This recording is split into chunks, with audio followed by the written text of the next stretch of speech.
Hi friends, అందరికీ నమస్కారం. నేను మీ ప్రస్తున్నాను. Welcome back to my channel.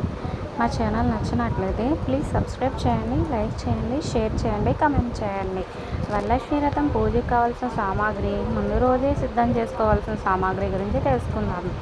Varalakshmi Devi పటం 1, పసుపు 100 గ్రాములు, కుంకుమ 100 గ్రాములు, అగరొత్తులు 1 పెట్టి, కర్పూరం 1 ప్యాకెట్, తమలపాకులు 1 కట్ట, వక్కలు కొన్ని, ఖర్జూరాలు 10, తెల్లదారం 1 రీల్, గంధం డబ్బా 1, దూదిపత్తి, రవిక బట్టలు 2, తెల్లకండ 1, అరటిపండ్లు డజన్, కొబ్బరికాయలు 3, అక్షింతలు 100 గ్రాములు, కలసానికి చెంబు 1, తోరణములు 5, పల్లాలు 4, గ్లాసులు 3, పంచతాంత్ర 1, ఉద్దరణ 1, పల్లెం 1, పీటలు 3, చాపలు 2, దీపారాధన కుందులు 2, గంట 1, ఏకారతి 1, పంచపాలు గిన్నె 1, కొబ్బరికాయ కొట్టడానికి రాయి, పంచామృతాలు, పాలు 1 గ్లాస్, పెరుగు 1 గ్లాస్, తేనె 50 గ్రాములు, చక్కెర 100 గ్రాములు, ఆవునెయ్యి 250 గ్రాములు, విడి పువ్వులు 10 మూరలు, సెంటు బాటిల్ 1, నువ్వుల నూనె 250 గ్రాములు, వత్తులు 1 ప్యాకెట్, అగ్గిపెట్టె 1 గట్ట, అమ్మవారి పుట్ట 1, దానిమ్మ పండ్లు 4, బత్తాయి పండ్లు 6, ప్రసాదం 5 రకాలు.